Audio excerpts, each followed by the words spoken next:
Levreklerimiz taze abi. Ben Ankara Balıkçılar Odası Başkanı Atilla Süslü. Ben kendim de balık toptancılığı yapıyorum. Aynı zamanda parakendicilik de yapıyorum. Bu seneki balık beklentimiz aslında sezon başında iyiydi ama şu anda gözüken balık çok yok. Geçen sene palamut balığı vardı. Diğer balıklar da çoktu. Ama bu sene palamut balığı yok ortalıkta. Hamsi beklentimiz var. İnşallah Karadeniz hamsisi çıkarsa rahatlayacağız. Yaklaşık bir 20-25 gün oldu balık sezonu başlayalı ama umduğumuzu bulamadık şu anda. Balık çeşitleri de çok düşük ve fiyatlar da yüksek biraz. Bu da birçok nedeni var bu yüksek olmasından sebebi. Vallahi şu anda yani hemen hemen bütün balık toptancıları ve parakendiciler zarar etmekte. Çünkü iş oranı düşük, balıklar pahalı ve balık çeşitleri yok.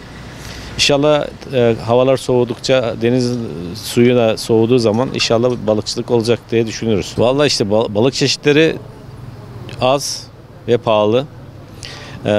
Hamsi daha Marmara hamsisi çıkmadı. Ege'den gelen hamsilerle idare ediyoruz. Bu da hem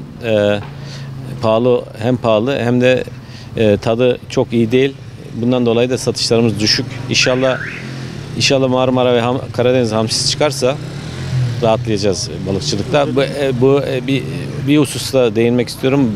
Balıkçıların denetiminin denizlerde arttırılmasını istiyoruz. Yani şehirlerde değil, tezgahlarda değil de limanlarda arttırılmasını istiyoruz. Nedeni ise yem fabrikalarının boylama bakmadan balıkları yeri alıyorlar. Biz gelip burada denetim yapıyorlar. Aslında limanlarda yapılsa daha rahatlayacağız. Çünkü limanın çıkış yerinde yapılan denetim daha iyi, daha verimli olur. Geliyorlar burada denetimi yapıyorlar, yanlış yapıyorlar. Buradaki denetim zaten balık gelmiş, daha bunun neslini denetliyorsun. O limanlarda denetleyin ki balıkların nesli devam etsin, nesillerimize balık kalsın. Deniz her geçen gün kuruyor. Yani birçok nedeni var ama bunun en büyük nedeni de bu yanlış avlanmaktan kaynaklı. Ondan dolayı da çeşitlerimiz her geçen gün azalıyor. Sadece kültür balıklarına kalıyoruz. Kültür balığı da 3-5 kişinin elinde, fiyatlar aşırı derece artıyor. Balık olmadığı gün her gün fiyat arttırıyorlar. Buna da bir çözüm yolu, devletimizden bir çözüm yolu bekliyoruz. Çünkü her gün hemen her hafta zam yapıyorlar. Kültür balıklarının bir an önce bir denetim, onlardan da fiyat konusunda bir denetim yapılmasını istiyoruz. Valla Ankara'da ve Türkiye'de balık tüketimi az. Türkiye genelde 6 ile 8 kilogram insan başına düşüyor. Ankara'da da 2 ile 3 arasında kilogram olarak yıllık ortalama tüketimimiz var. Bunu yükseltmemizi istiyoruz. Biz etçil bir toplum olduğumuz için çok da balık kültürümüz yok. Yavaş yavaş artıyor ama balıklar denizlerde bırakmadıkları için biz de dışarıdan geliyor. Biz Norveç somununu mesela daha fazla tüketiyoruz. Oysa ki omega 3 sardalyada, hamside daha fazla ama biz Norveç'in reklam yapıldığı için Norveç somununa daha fazla rağbet ediyoruz. Bizim de iyi bir tanıtım, Türk somununun iyi bir tanıtımı yapılması gerektiğine inanıyoruz. Bundan dolayı da yani devletimizden bize destek vermesini, işbirliği yaparak Türk somununu hamsimizi, sardalyamızın tanıtımını yapmasını gerektiğine inanıyoruz. Çünkü omega 3 bunlarda daha fazla ama Norveç somununda omega 3 fazlalığı var diye herkes Norveç somununa yöneliyor ve en çok bize ithal ettiğimiz Norveç somunu. Bizim Türk denizlerindeki balık daha fazla, daha verimli ama tabii bunun reklamını da yapamıyoruz.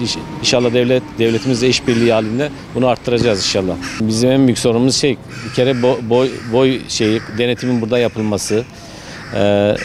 En büyük sorun, en büyük sıkıntımız o. Ondan sonra fiyatların yüksek olması. Kültür balıklarının her geçen fiyat artırışının olması, bizim burada talebimiz arttırması. Mesela toptancı hallerde hale giriş zorunluluğu var balıkların ama herkes dışarıda balıklarını satıyor. Marketler satıyor, parakendeciler satıyor, pazarcılar kendileri getiriyorlar.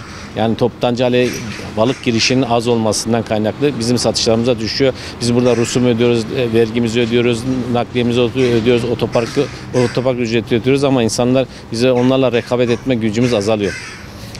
Bunu bence belediyelerimiz buna iyi bir denetim yapması gerektiğini inanıyoruz. Ankara Türkiye'nin tam ortasında bir yer olduğu için bütün denizlere aynı mesafede yakın. Yani Karadeniz'de de yakın, Marmara'da yakın, Akdeniz'de de ve Ege'ye de aynı mesafede olduğu için bütün taze balıklar ilk başta Ankara'ya geliyor. Mesela hamsi göçer olduğu için mesela Sinop'tan başladığı Hopa'ya kadar gidiyor. Hopa'dan Ankara'ya daha yakın geliyor. İstanbul'a gideceğine Ankara'da 5-6 saatte Ankara'ya varıyor. İstanbul'a ise 7-8 saatte, 9 saatte varıyor. Akdeniz'den de öyle. Ege'den de öyle. Yani mesafe çok yakın.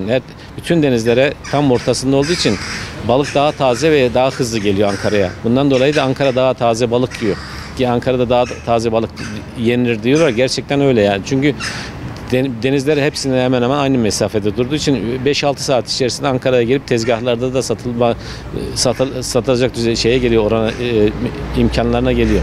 Bundan dolayı da yani Ankara taze balığı yiyor, hem ucuz balığı yiyor ama yine de şu andaki fiyatlar çok yüksek yani.